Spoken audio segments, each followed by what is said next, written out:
Good evening, everyone. Welcome to another session of Karwaan Online History Festival Season 2. I'm Ishan Sharma, and today I'm joined by a great scholar and eminent historian, Dr. Meena Bhargava, ma'am, from Indraprastha College for Women.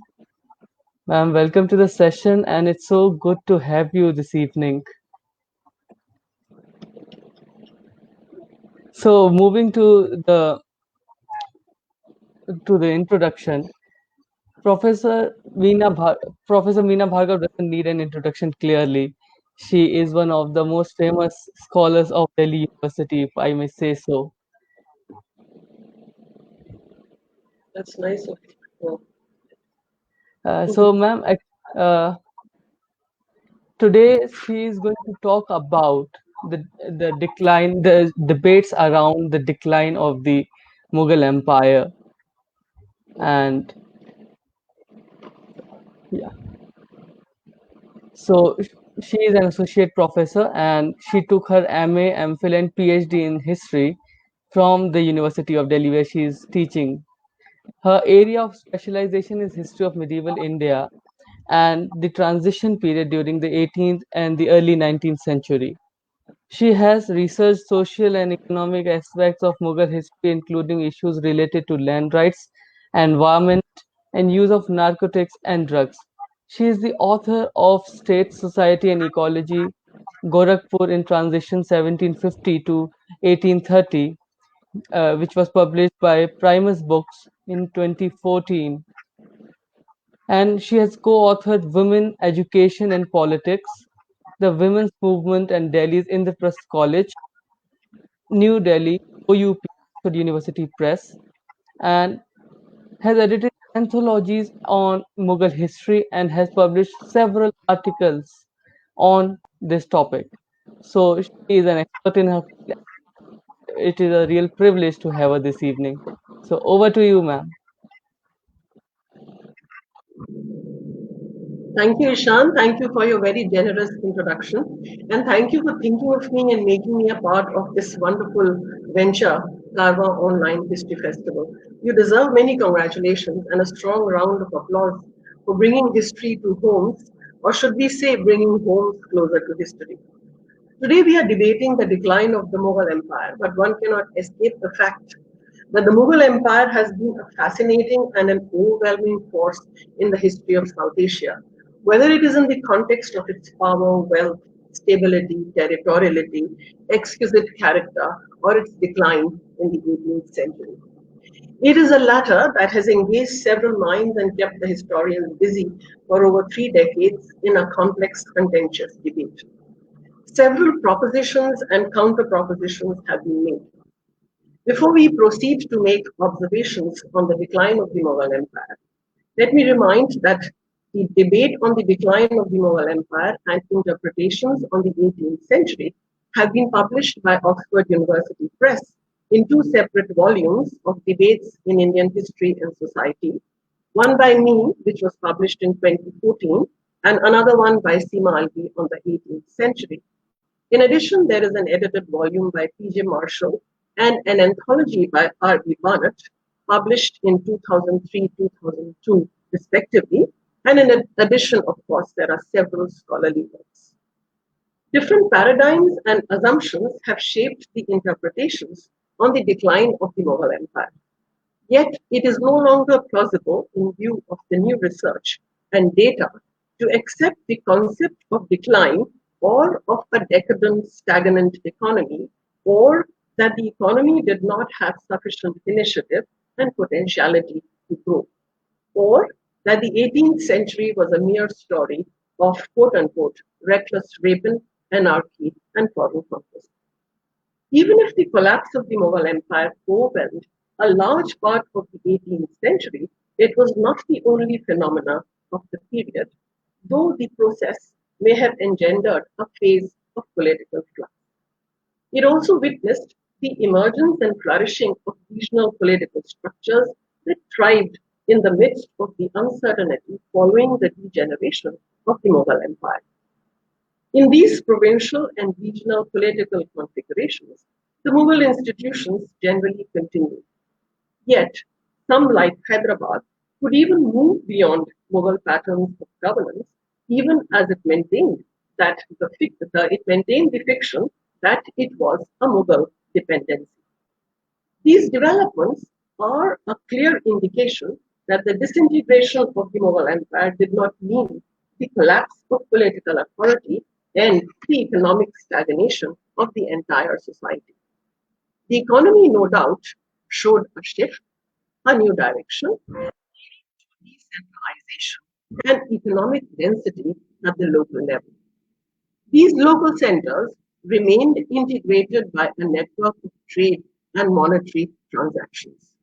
The period also acquired an added historical significance as it coincided with the rising power of the English East India Company.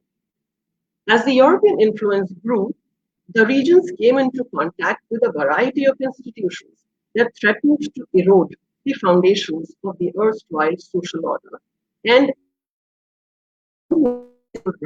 of a new one, in P.J. Marshall's words, an inqalab, a world turned upside down. To understand diverse opinions and discussions that surround the withering of, quote unquote, mammoth imperial banyan tree, in R.B. Barnett's words, a few core issues can be identified to examine the decline of the Mughal Empire. The personality and religion of the Mughal emperors, in particular the religious policy of Aurangzeb, the assignment system or the nature of the Jagidari system, the role of bankers and merchants and their failure to support the empire fiscally or commercially, cultural and scientific trends or other larger forces at work, especially in view of the fact that three large empires, Mughal, Safavid, and Ottoman, faced their decline at the same time, and the regional elites and the failure of the center to retain their loyalty. Writing the political history of the Mughal Empire after the death of Aurangzeb, William Irwin, who published his book Later Mughals in 1922, pioneered a few questions that were personality oriented to explain the decline of the Mughal Empire. Asserting that it was the degenerative character of the emperors and the nobles that was responsible for the decline, he held Aurangzeb accountable for alienating the Hindus and the Shia Muslims. In some ways, Irwin became the harbinger of the hypothesis of Jagannath Sarkar, who characterized the 18th century as crisis-ridden and chaotic, both politically and economically, and affirmed Aurangzeb's religious policy and his Deccan campaigns as the prime factors in the decline of the Mughal Empire.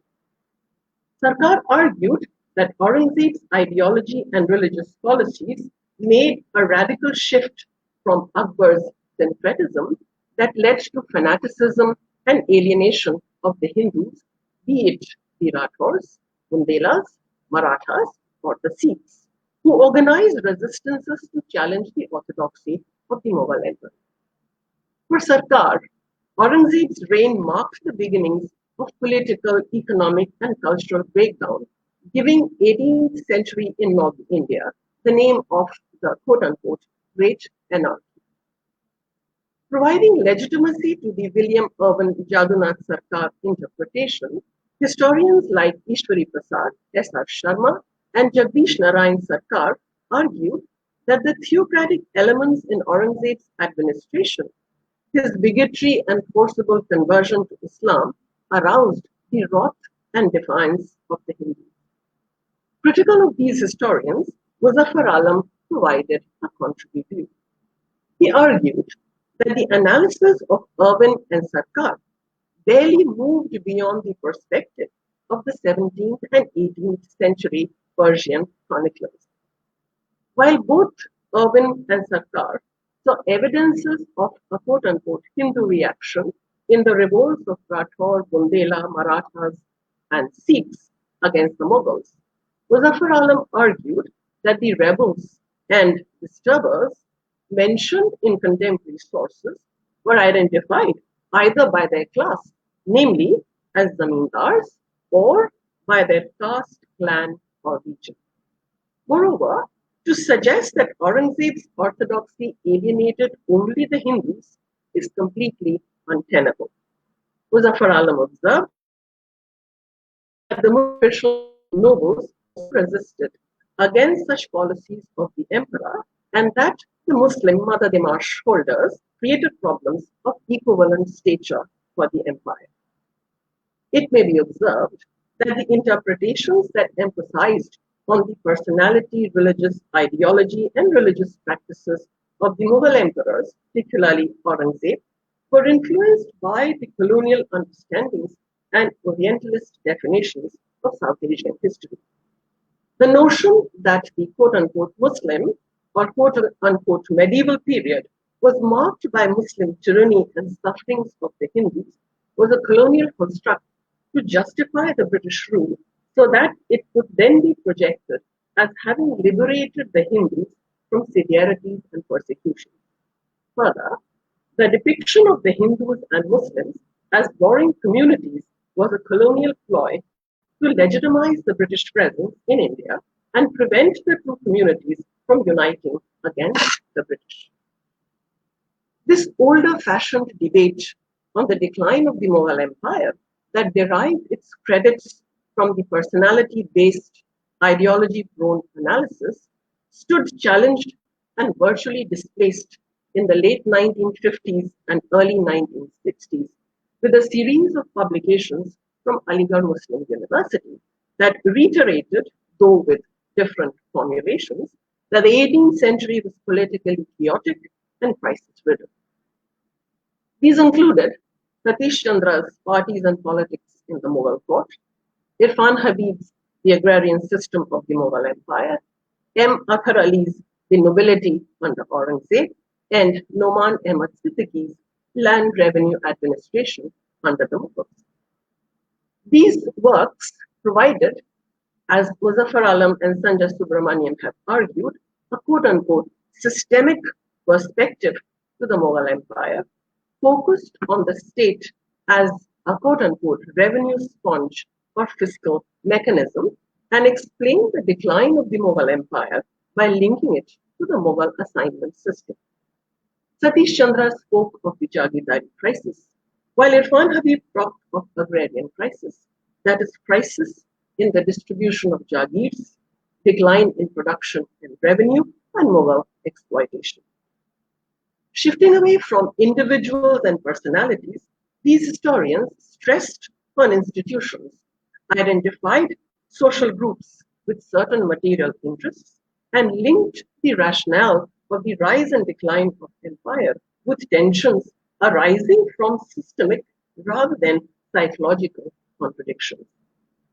Sketching a kind of a diagram of tensions between the emperor, the Jagidar or the Mansabdar, the Zamindars and the Raiyat, that is the peasants, they argued that if these ranks were maintained in equilibrium, order and stability could be established. But if they were left uncontrolled, or if the grip on them was loosened, it could result in disorder and instability. Another line of argument associated with historians like Sayyid Nurul Hasan emphasized on the tensions between the state and rural-based gentry or zamindars, or the symbiotic and contradictory relationship between the state and the zamindars to understand the mechanism of the Mughal state, particularly during the period of decline roughly after 1700. The significance and implications of the new assignment system were first noted by Bernier, a French physician who visited the court of Aurangzeb in the 17th century. He asserted that the frequent transfers of Jagirs were a disincentive to the Jagidars or the Mansabdars to improve the land or its production. They had no concern for the peasants, and they appropriated large amounts for themselves that led to complete depletion and exhaustion of the land and agricultural production. His proposition of the crisis in the Mughal revenue system first impressed W. H. Morland, who, through his several works published in the 1920s, talked of the exploitative nature of the Mughal assignment system. And like Jadunath Sarkar, held Aurangzeb responsible for the calamities in the empire.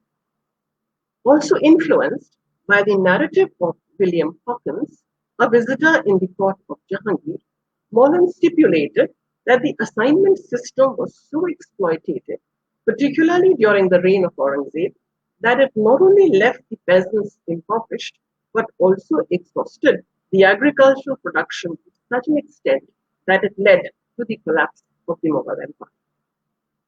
Molin's writings, in addition to being influenced by the hypothesis of Bernier, Hawkins, and other foreign travelers, were also affected by the controversy between the apologists and critics of the British colonial rule.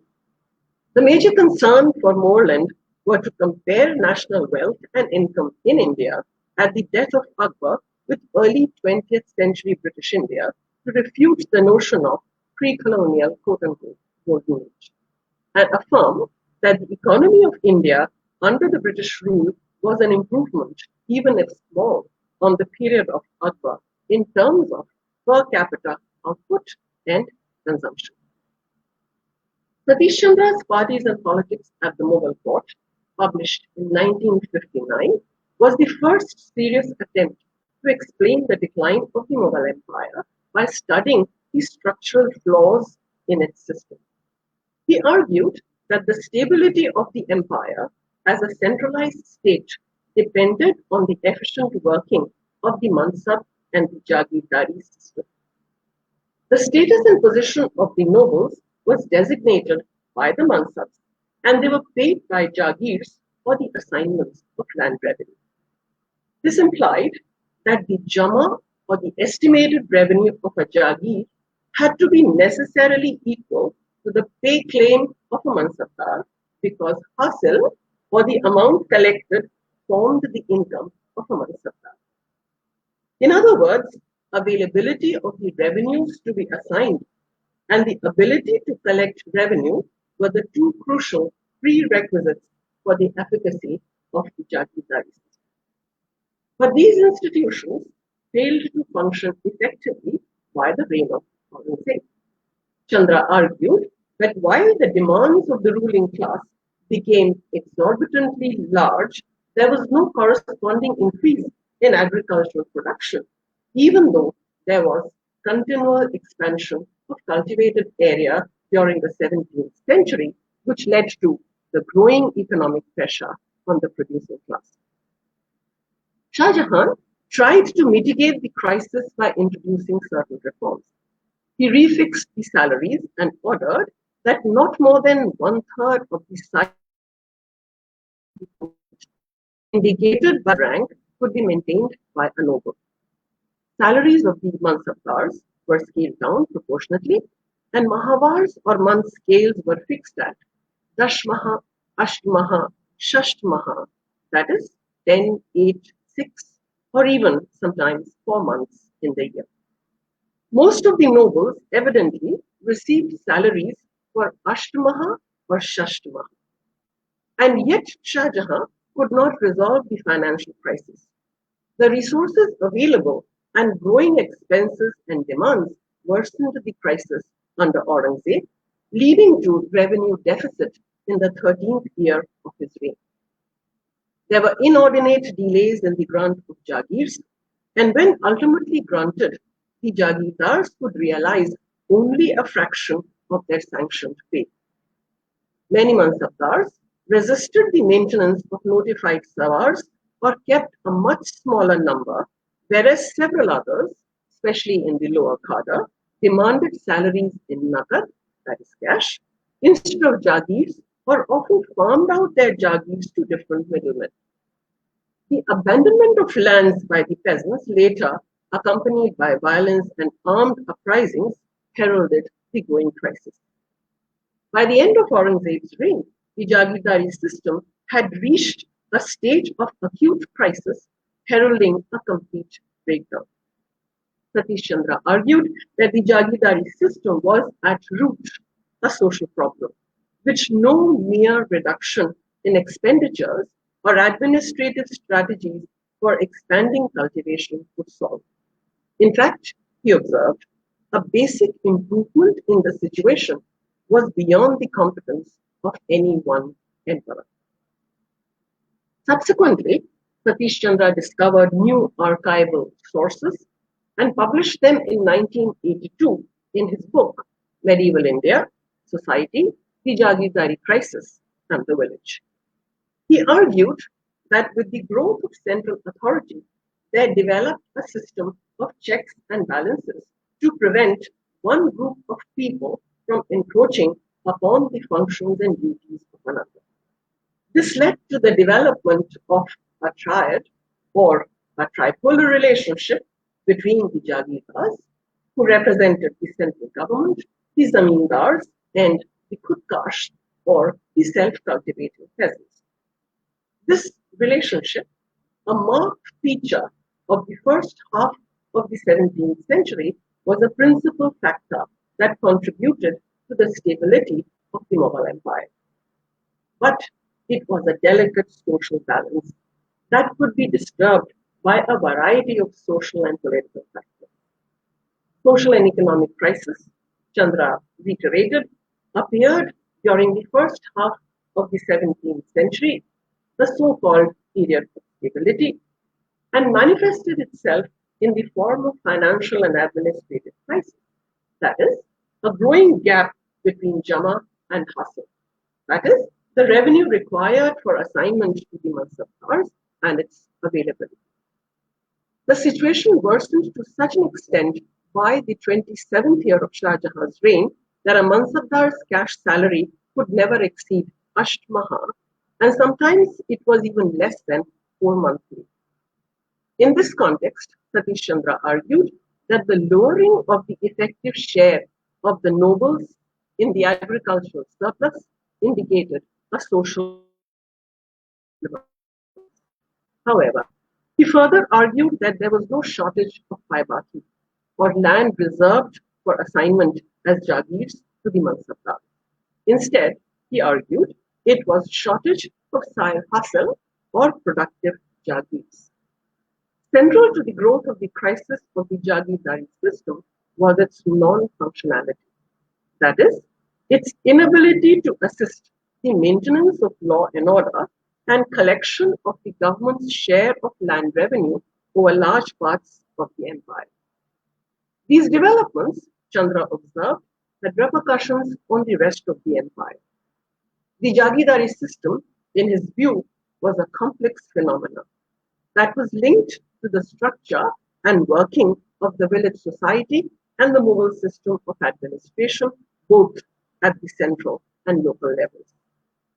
Thus, the crisis of the Jagidari system, a consequence of a complex interplay between social and administrative factors, led to a breakdown in the 18th century. Providing yet another fresh look to the Jagidari crisis, in his collection of essays, State, Society and Culture in Indian History, which was published in 2012, Satish Chandra asserted that some studies like that of Athar Ali and John Richards have viewed the Jagidari crisis as merely a financial cum administrative crisis, rather than as a manifestation of a deep-seated social crisis. The Jagidari crisis, Satish Chandra stipulated, has to be necessarily studied in the larger socio-cultural context. He asserted that his main thesis on the Jagidari crisis continues to be valid. That is, the linking of the crisis of the Jagidari system with a deepening social crisis and increased factionalism in the ruling class, leading to a breakup of central polity, remains at the core of the Mughal crisis of the empire. It is pertinent to note that the issue of tripolar relationships, as argued by Satish Chandra, was further investigated by Muzaffar Alam.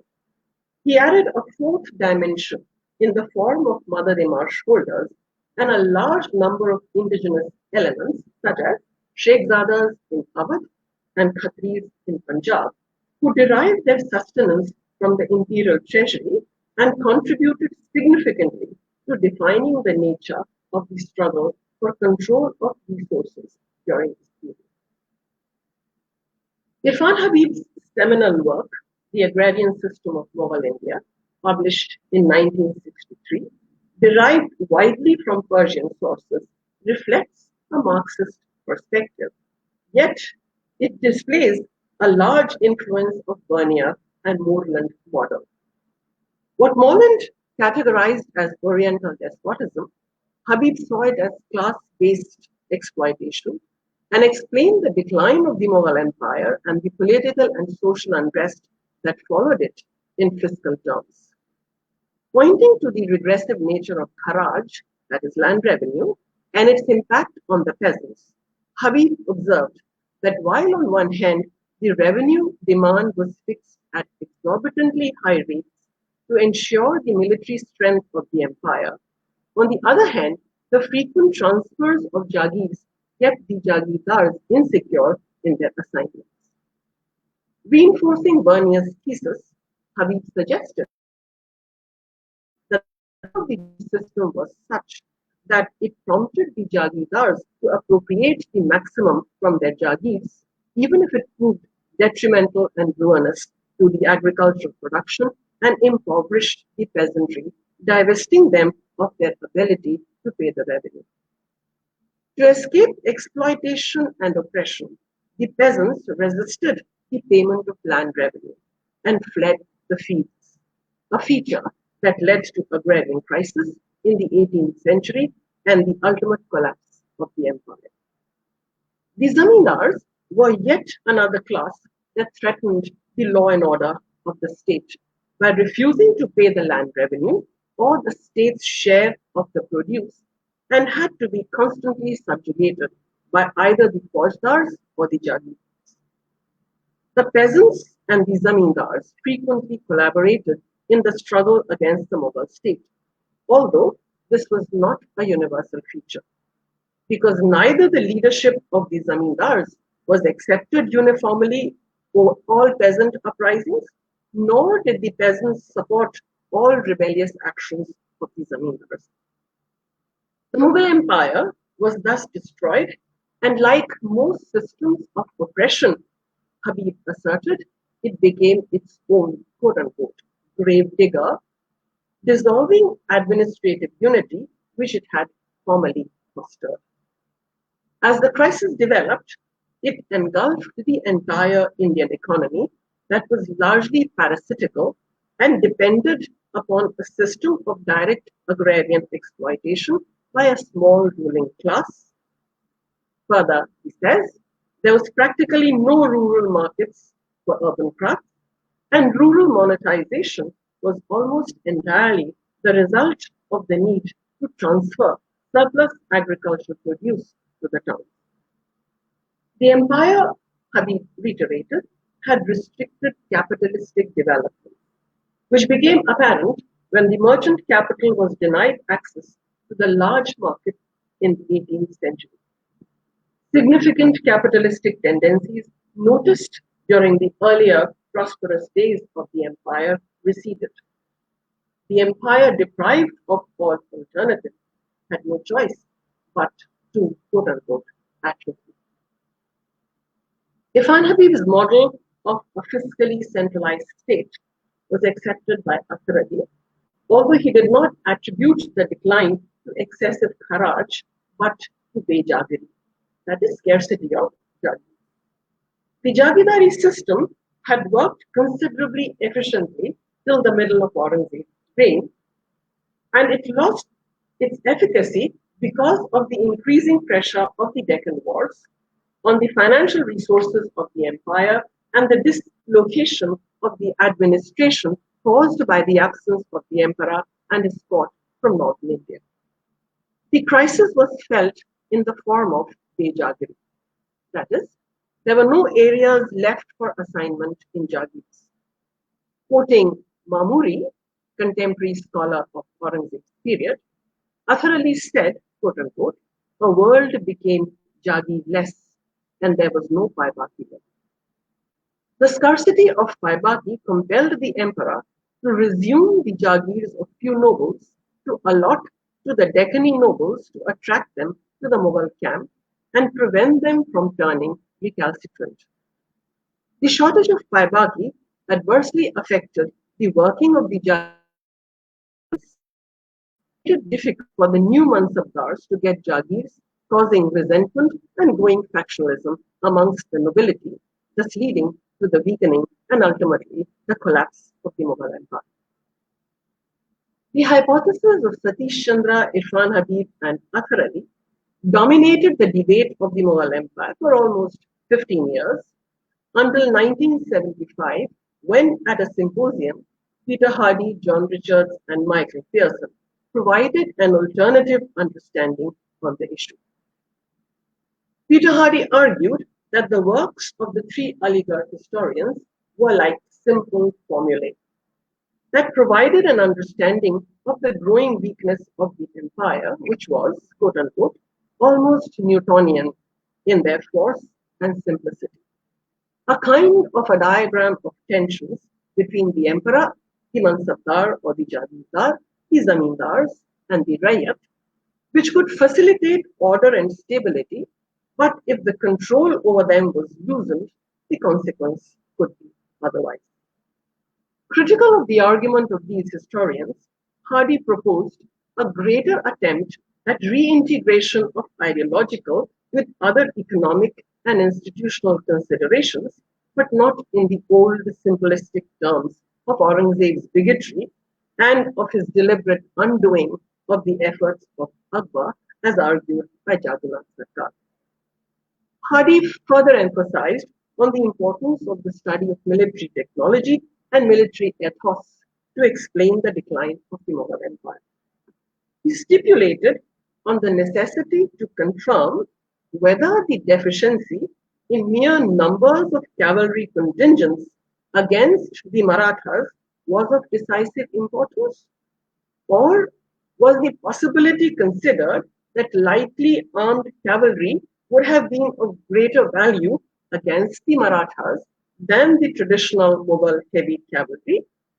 Or was the preference for the use of heavy cavalry attributable more to social than to military conservatism? Or if the Maratha light cavalry was the main tactical threat to the Mughal armies, then what steps were taken to resist it? Or what was the state of musket technology? To this, Peter Hardy added the value of the study of the science of gerontology, because while a historian of military technology may contribute to a new insight on the subject, a gerontologist may provide a fresh glimpse into the behavior of Aurangzeb, who was in extreme old age when the empire witnessed its decline. John Richards re-examined the reasons for the decline of imperial authority in Deccan during the 2 decades following the conquests of Bijapur and Golconda in 1686 and 1687 respectively in his article, The Imperial Crisis in Deccan. Based on Mughal archival records and comprehensive research on Mughal rule in Golconda between 1687 and 1724, Richards offered an alternative interpretation for the failure of the Mughal Empire in Deccan.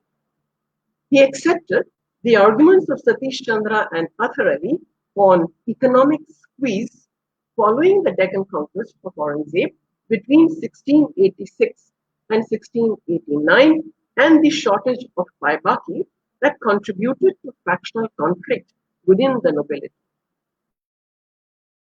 But he wrote of the sense of inevitability implicit in their analysis that seemed to suggest that as soon as Deccan was conquered and the Deccanese absorbed as Mansabdars, the Jagir shortage became imminent, leading to the crisis. Instead, Richards demonstrated that there was no scarcity of funds and the empire need not have collapsed despite the increase in the size of the Mughal nobles. The fault lay in the decision of Aurangzeb, who failed to secure his southern frontiers, was ineffective in assimilating the Marathas, whether Gond or Telugu warrior chiefs, into the imperial elite, or establish political bonds with them as tributary chiefs or zamindars and exploit the resources of Bijapur and Golconda that could have supplemented his additional expenditure. Arguing against the shortage of Jagirs, he held the strategic objectives of Aurangzeb responsible for the disorder in Deccan and suggested that the shortage of Jagirs in the 1690s was partly artificial, caused by the emperor's decision to put the Sire Hasil of productive lands under Khalisa and least promising lands in Paipaki. Had the emperor used discretion, Richards stipulated, in the allocation and utilization of Jagirs, the annexation of Bijapur and Golconda would have enhanced the annual imperial revenue by at least 23%. And Hyderabad would have added another 26% to the annual revenue in the Khalisa areas. For Michael Pearson also, the trouble for the empire began in the last few years of Aurangzeb's reign, when he shifted to the south in the final desperate bid to defeat his formidable Maratha rival, who had inflicted humiliating defeat on the empire.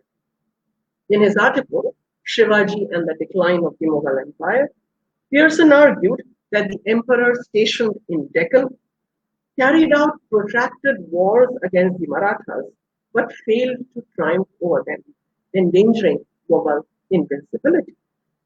It were these prolonged wars that caused an imbalance between the number of Jagidars and the Jagirs available, engendered peasant revolts, and beget disloyalty and factionalism within the nobility, thus heralding decline of the empire.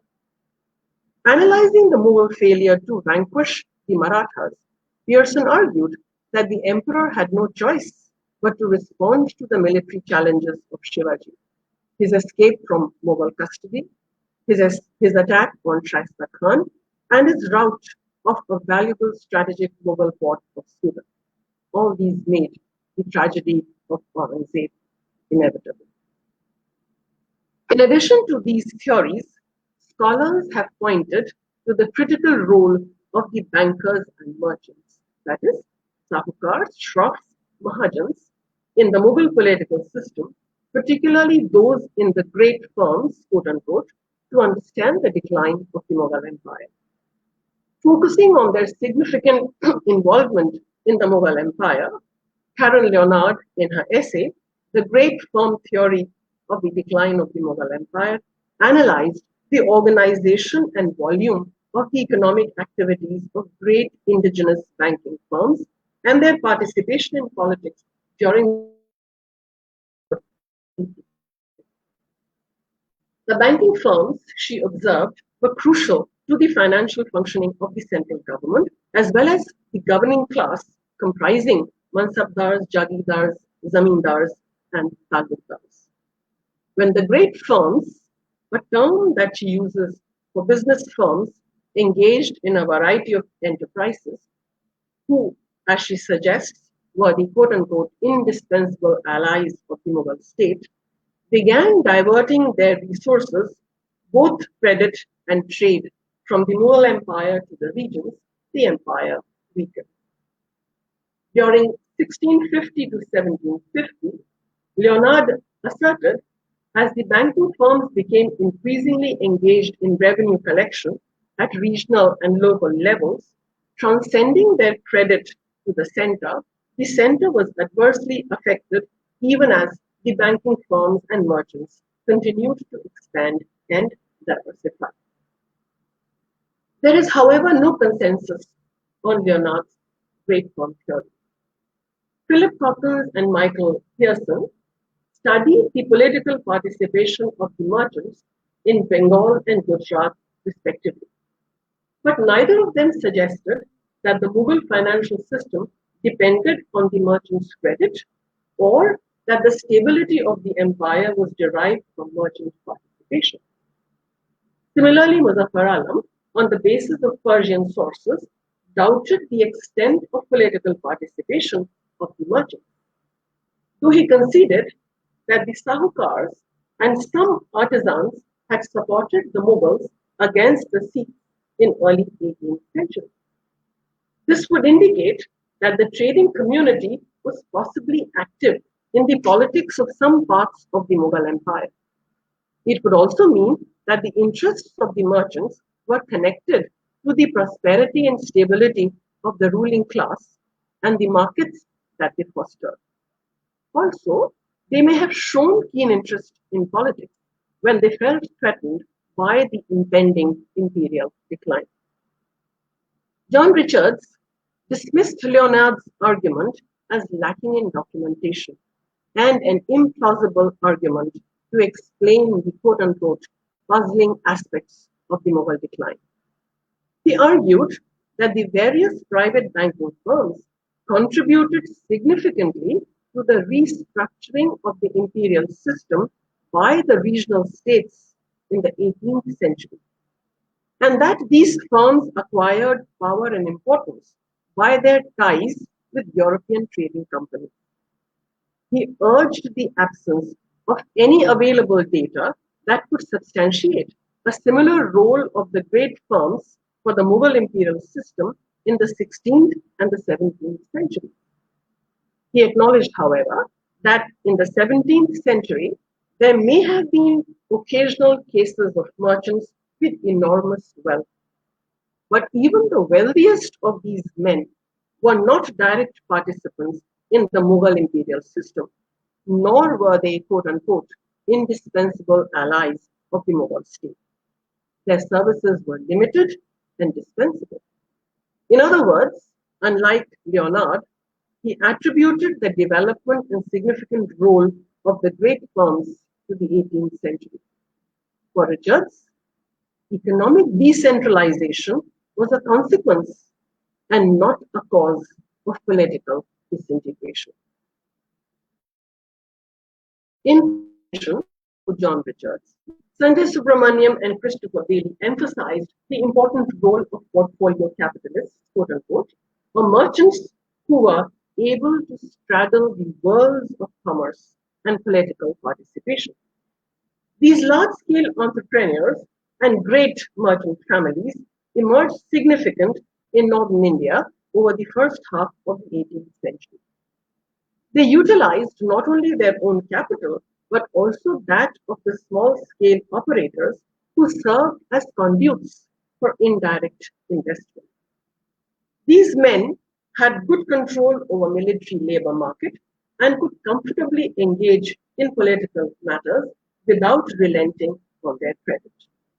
These great houses, quote unquote, Subramaniam and Bailey argued, were already firmly entrenched in the administration of the Jagirs of the Zamindars, even before the beginning of the 18th century and the disintegration of the Mughal system in early 18th century, which further facilitated the consolidation of their power.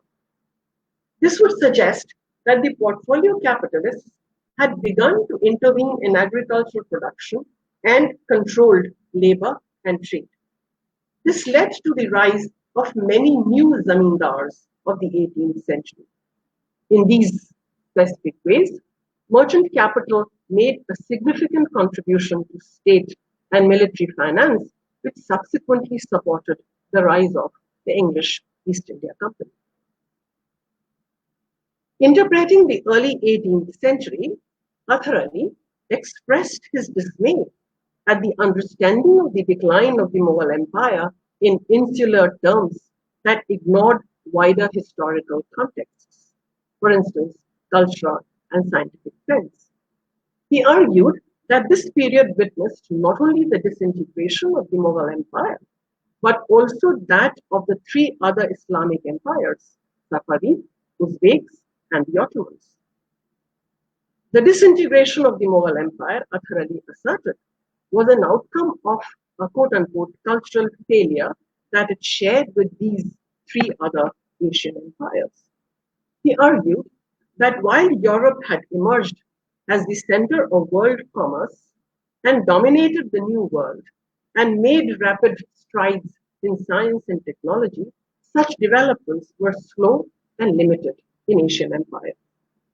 Mughal India, for instance, he reiterated, made no effort to advance the technique and design of its military weapons along the lines of new science and technology. The manufacture of guns and muskets remained a mere craft. By 1700, the empire had become outdated not only in the pursuit of science and technology, but also intellectual activity. The towns could not emerge as safety valves that could grapple with the agrarian crisis. The Indian urban population remained parasitical and dependent on appropriation of agricultural surplus. The zamindars and the peasants incessantly resisted the expropriation, notwithstanding the professional Mughal army.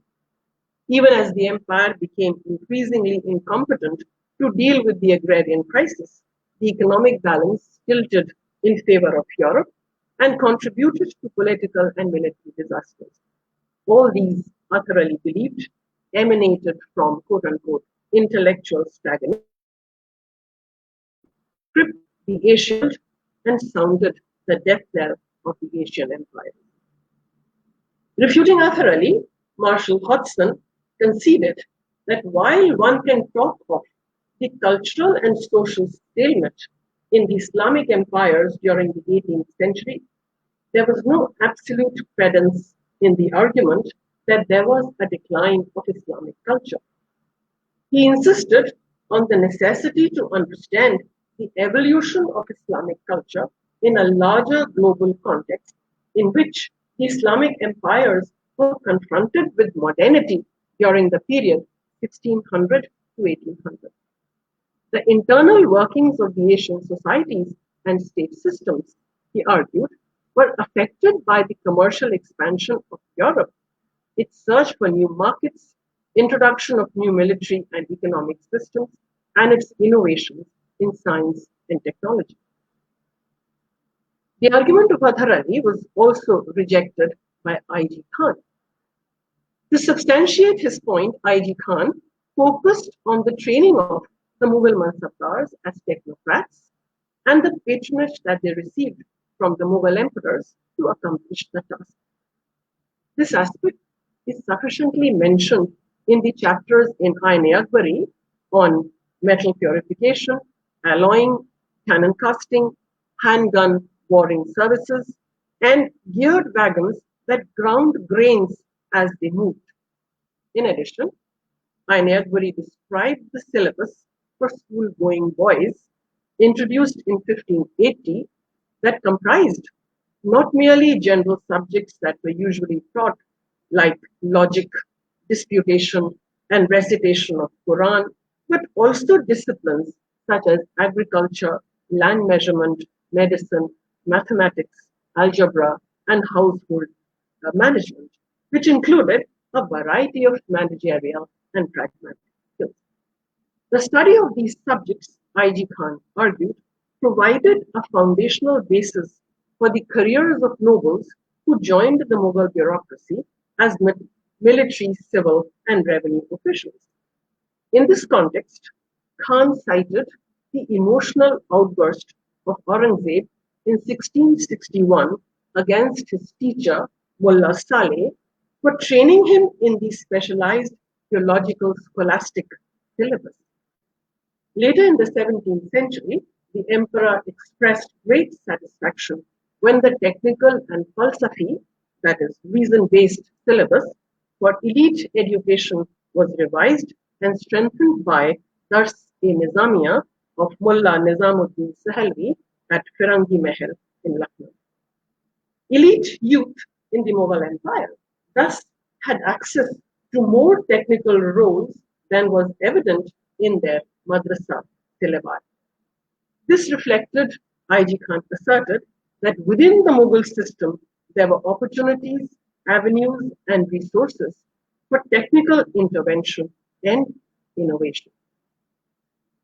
In consonance with I.G. Khan, R.B. Barnett observed that as in the quote-unquote high Mughal period, the courtiers of Muhammad Shah Rangila and other regional courts patronized disciplines of technology even if it was not strictly science, namely metallurgy, chemistry, agrarian management, cost accounting, mathematics, astronomy, craft related sciences, and research.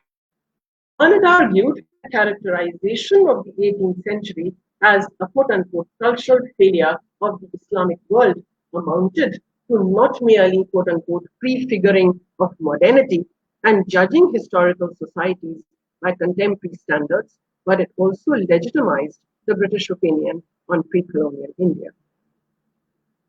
Setting aside the arguments of Athar Ali on cultural stagnation, military decline, and elite debauchery in the Mughal, Safavid, and the Ottoman empires, Christopher Bailey attributed the weakening of these empires to a variety of internal political factors.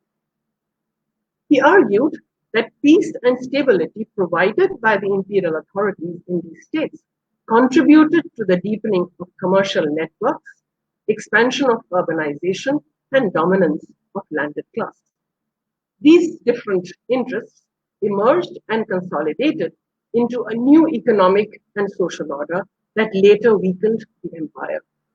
Bailey emphasized that a combination of quote unquote accommodating indigenous capitalism and fiscal weakness unsettled these centralized bureaucracies. This resulted in structural changes, and the new commercial and landed classes merged into vibrant regional and provincial formations. An interesting perspective to the debate on the decline of the Mughal Empire was added by Rosalind O'Hanlon, who provided a gendered dimension to the disintegration of the Mughal service morale beginning later in the 17th century. Studying gender identity and norms of manhood in the political and religious discourses of Mughal North India, O'Hanlon argued that a concern with the meanings of ideal manhood cut through these discourses and through medieval Perso-Islamic political culture that served to connect kingship, norms for statecraft, and imperial service. These connections were noticed in the traditions of moral and political theory of the Delhi Sultanate as well. But from the 16th century, gendered idioms of kingship were developed in significantly different ways.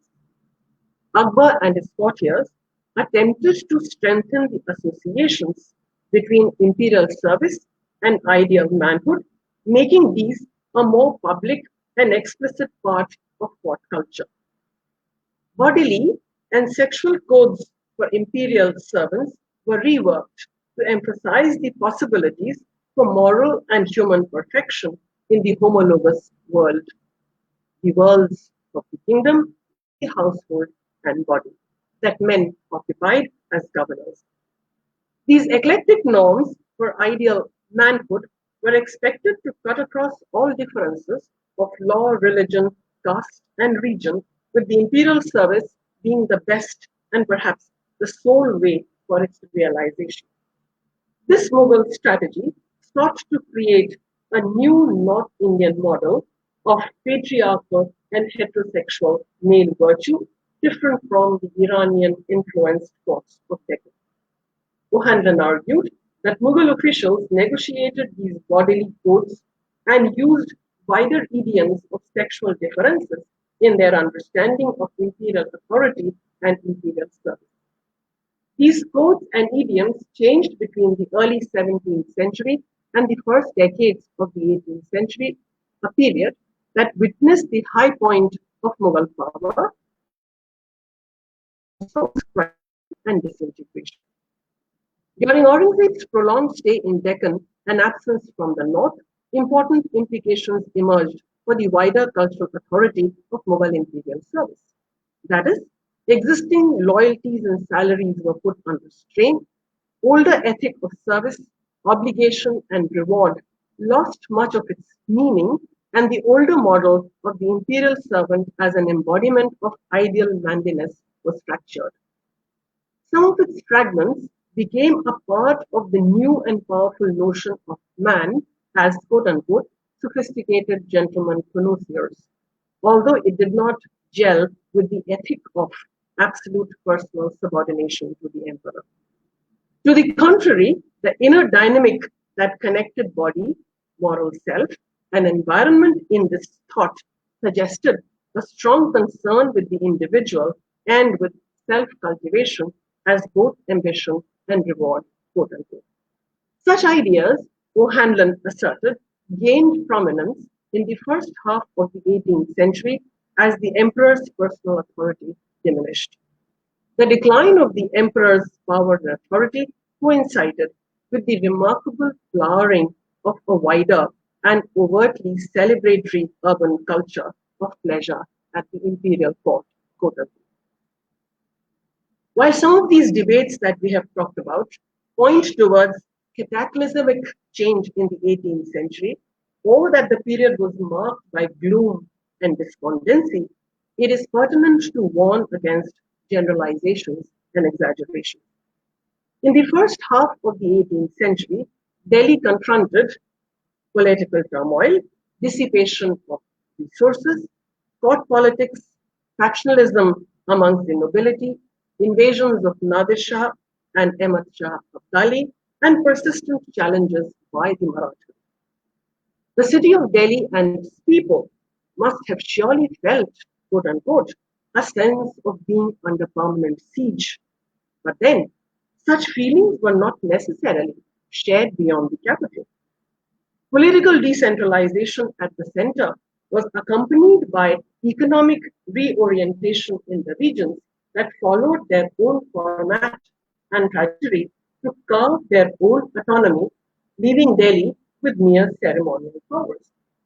It is for this reason that the experiences of the center or that of Delhi and Agra cannot be generalized or projected onto India as a whole for the 18th century.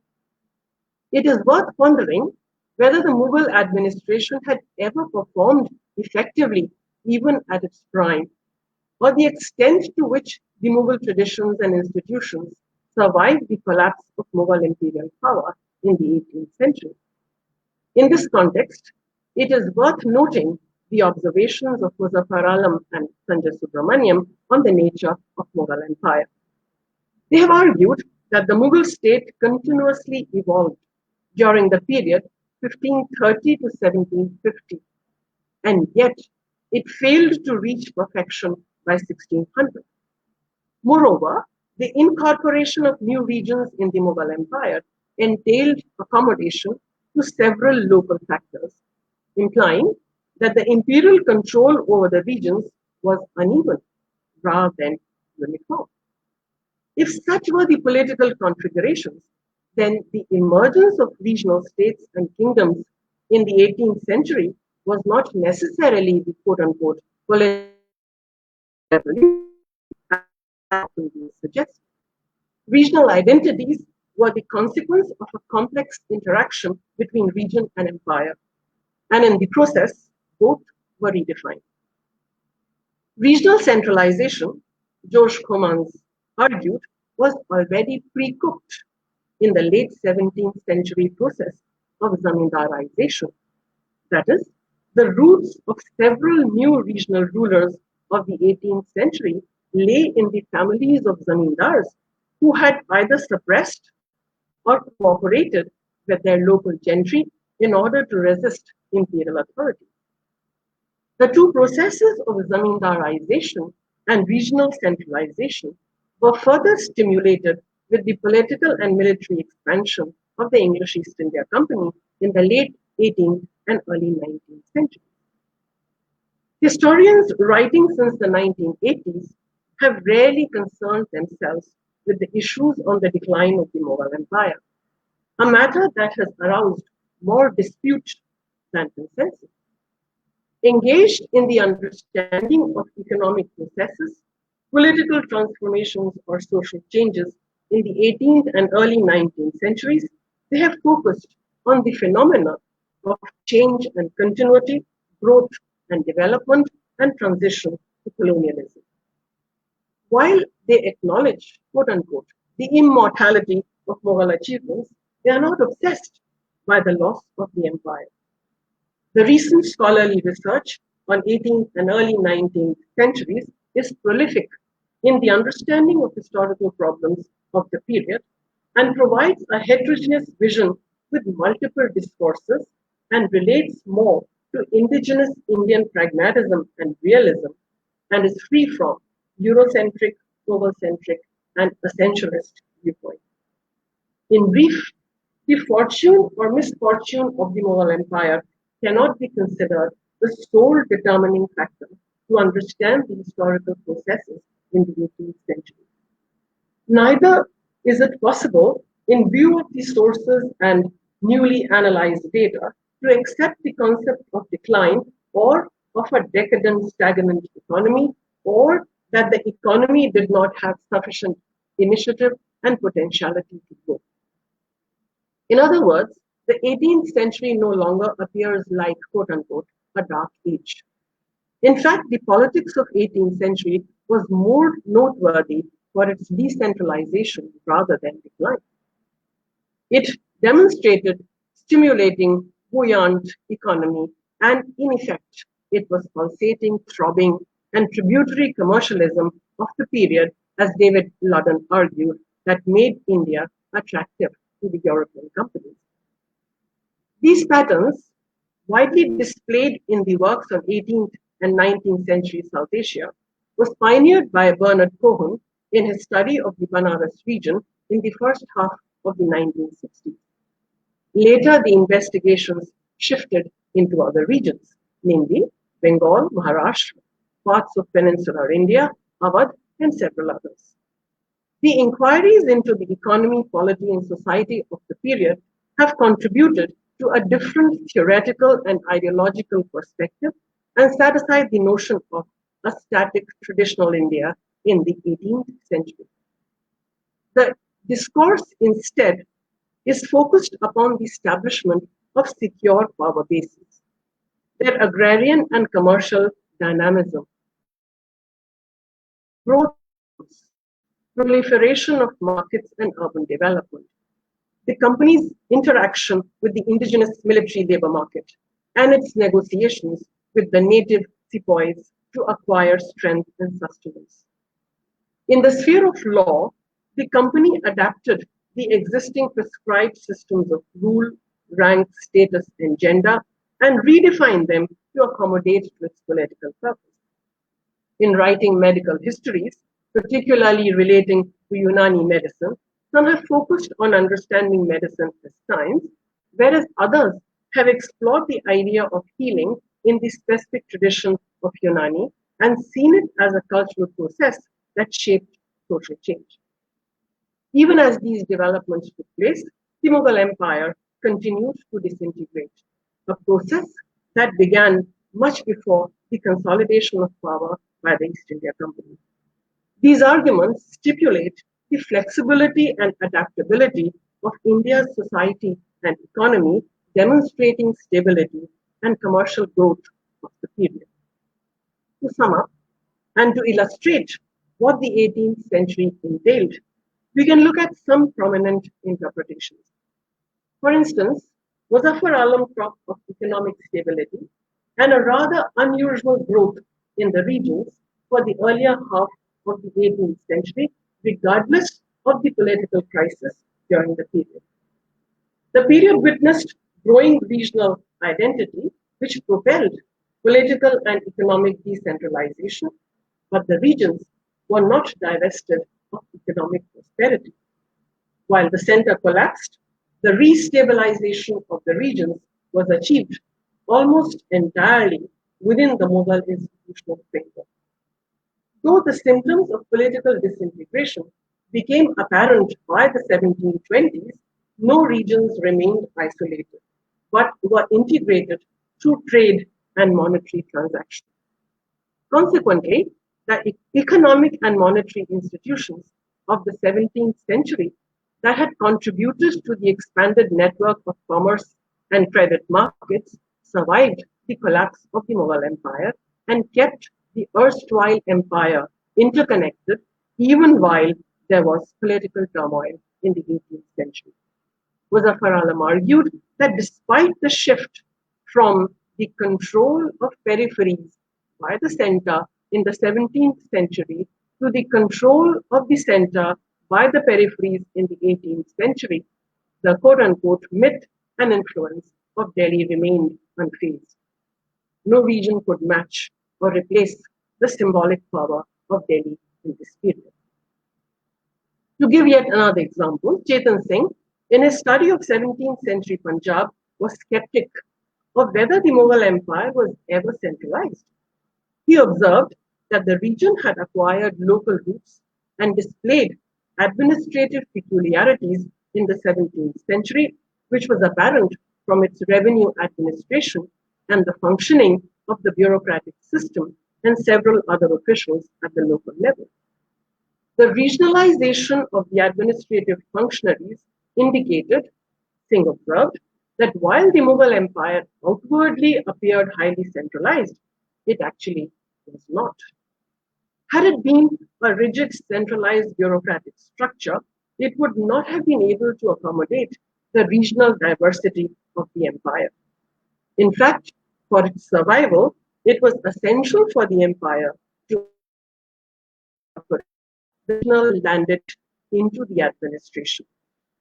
Dismissing the notion of quote unquote high degree of moral centralization as an illusion, Chetan Singh argued that the developments in 18th century Punjab can be traced back to the 17th century and to the emergence and long term survival of regional administrative elites. Christopher Bailey advanced the notion of unity in the political economy of North India from about 1740 to 1830. He argued that the political turbulence of the 18th century did not herald the ultimate dissolution of the Mughal polity or the collapse of a political culture. Instead, it was the emergence of regional dynastic rulers that pioneered processes of growth and regeneration. Indeed, the Mughal Empire did not fall, he observed. It was simply swallowed by a larger political organism, quote unquote.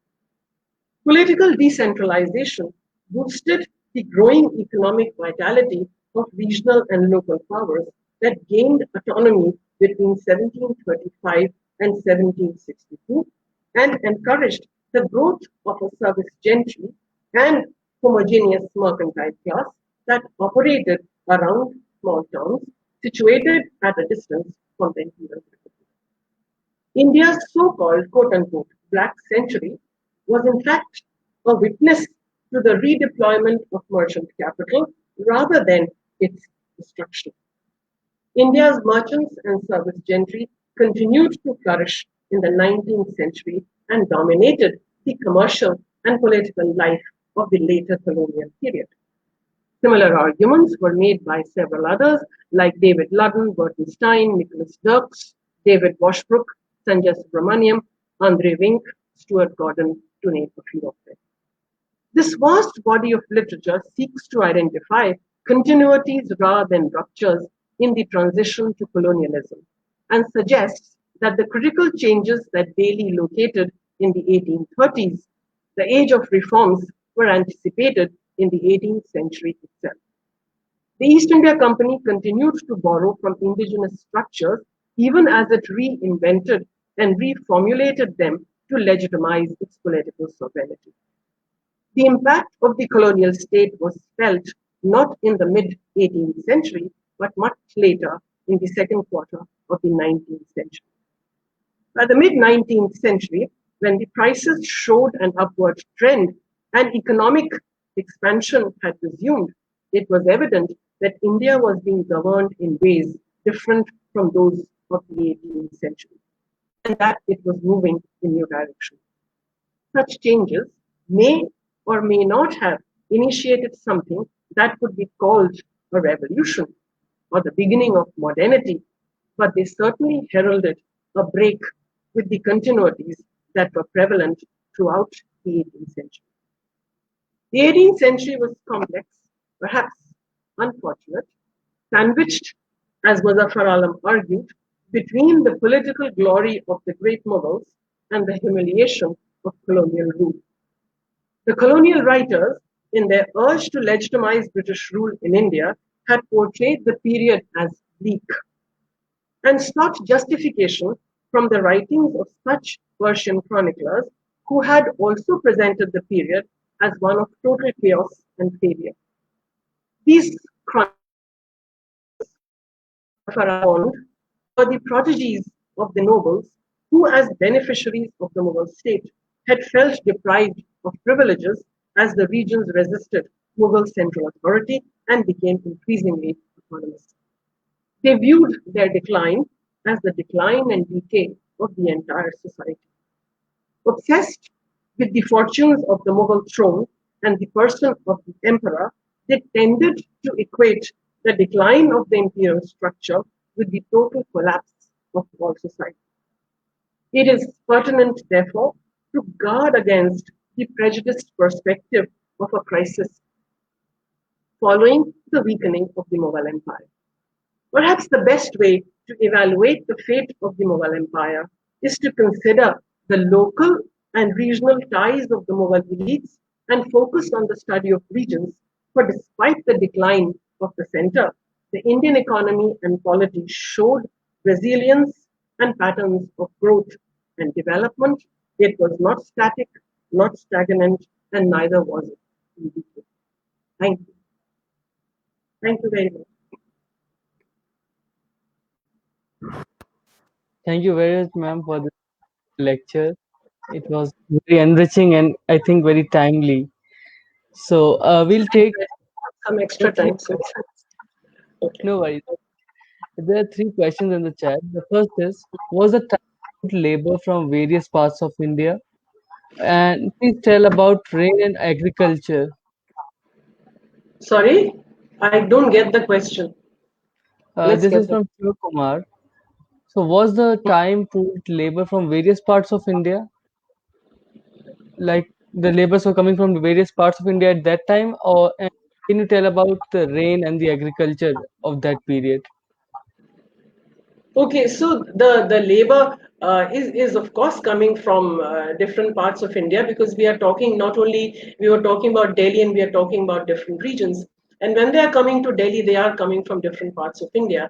As far as the agricultural patterns are concerned, you have to look at the agricultural patterns in different regions. And that is why I was talking about different regions. So if you are only talking about Delhi and Agra, my point was that if you consider the agricultural production only in Delhi and Agra, then you get obsessed only by Delhi and Agra. So it's a multifaceted pattern as far as the climate of India and the agricultural production is concerned, and the labor certainly come from different parts of India. Uh, so I have all, I have a question as well that what was the effect on the European traders, that was caused Mhm. by the downfall of the Mughal Empire? So what impact it had on the traders and the merchants of that time? Yeah, the European traders when they are coming, the English East India Company or the Dutch company when it comes, or the French when it comes, they're all getting licenses from the Mughal emperors. They come as early as 1600, and then they realize. So when they have these licenses, they all have their different bases in different regions. And what I said about the regional growth, they are therefore contacting those regions and are flourishing according to that. The center was important in 1600, but then they are not dependent on just the licenses which they get there with the emergence of the regions. So, in fact, what I'm trying to say and what I said also was that the decline of the Mughal Empire really does not impact because the regional autonomy, the regional growth is there, and they're working in accordance with that. And as a result, these merchants contribute to their growth. So how much So, in other words, what I'm important? saying is that the regional, yeah, what I'm saying is that the regional, to understand in this period of the 18th century when the center is declining, the importance of the regions is significant, which will show you the entire picture of how the European trading companies were also operating. So how much importance do you give to the external factors? Give to the. Ra- the external factors like the Nadir Shah's invasion and the Marathas, and rather than the internal conflicts in the empire for the down. No, no. The internal conflicts in the empire note. So it's a complex it's a complex event where all that which you are saying have certainly mattered. The Nadir Shah invasion, the Ahmad Shah Abdali invasion, the internal factors, the factionalism which is there in the nobility, the Mansabdars, who go on to create their own regional power. So all that is there. The point that I was trying to make is that there's a complexity of factors, but then my argument was that despite this, despite the fact that there is collapse of the center, should we therefore consider that it was the decline of the entire Indian society? And the point that I made was that it was not. So there are a variety of factors. There are political fluctuations. There are political, that the authority of the emperor is going down, certainly.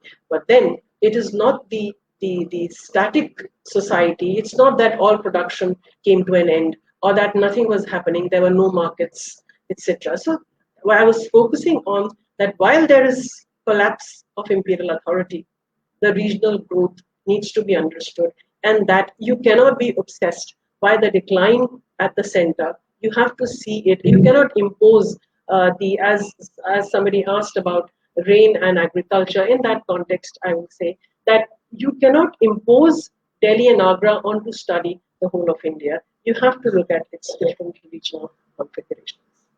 Yes. So this is a pretty long question by Amlan Singh Roy, that was the cultural disintegration started in Aurangzeb's reign played a major role in Mughal decline? And if the religious bigotry of Aurangzeb played a major role behind empire's decline, why Aurangzeb, as an efficient administrator, did not try to redefine his religious policies? Okay, I'm going to. This is a long question, but it has several things. The first thing that I would like to, in other words, when I talked about the personality and the religious policy of Aurangzeb, and also the cultural disintegration, if you so wish to put it. Although I do not think that there was any cultural disintegration during that period. And also the point that I made about Aurangzeb's religious policy. The person who asked the question just said that why did he not redefine? I would like you to think that, do you really believe that Aurangzeb was an orthodox? Do you really believe that Aurangzeb was a bigot? And if you associate this with his reimposition of jizya, which came 20 years later, my point to you is, and I want you to think that if he was an orthodox bigot who wanted that, who always was trying to combine his religion with administration, then why did he postpone his orthodoxy for 20 years? He should have reimposed the jizya as soon as he came to power. And you must also understand that he is invoking religion whenever he is in crisis.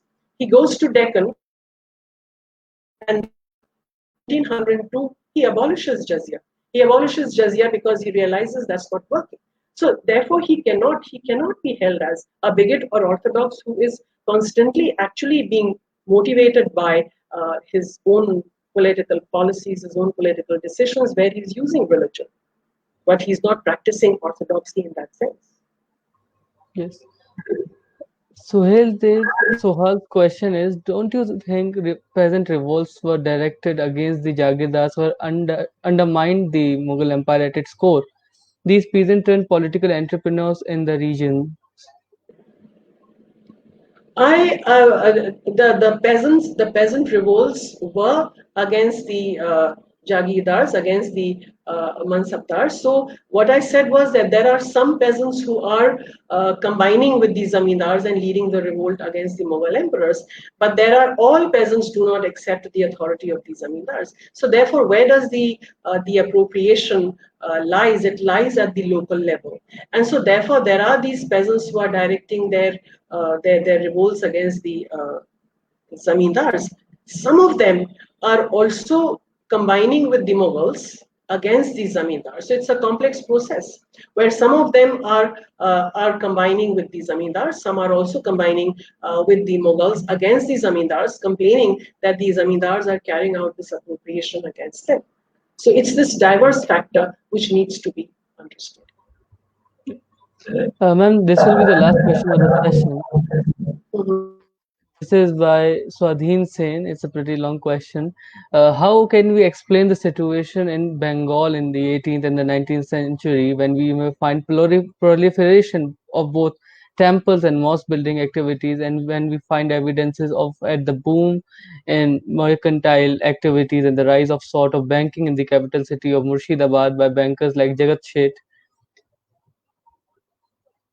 How can we explain the situation in Bengal when we may find proliferation of both temple and mosque building activities, and when we find evidences of I am I don't know what you are trying to ask actually. What is this question asking? It says about it is there are temples and there are mosques. Both are going on. So therefore, you are answering your own question, which I was pointing out that perhaps that there is you don't see that kind of the colonial view that that two communities are at war with each other. They're living peacefully where there are temples and there are mosques as well. And then you're talking about traders and bankers, which are coming from both communities. So your question is not very clear, but I do think what you're trying to hint at is that there is no warring which is going on, and that aspect of communalism or that question which was asked earlier about bigotry and orthodoxy is completely nullified if these two regions are showing this kind of factor.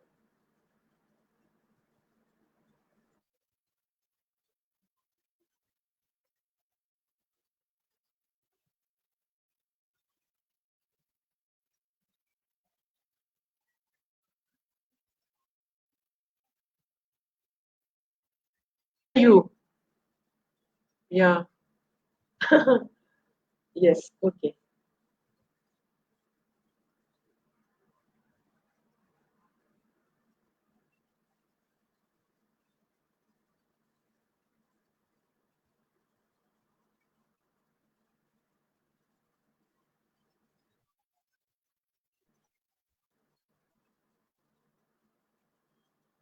Yeah, can you hear me? Can you hear me? Well, there are, I couldn't hear Ishan, that's why I'm asking this question. So there are lots of works actually which explain peasant reactions to political changes. There are lots of them and several regional studies that can look at them.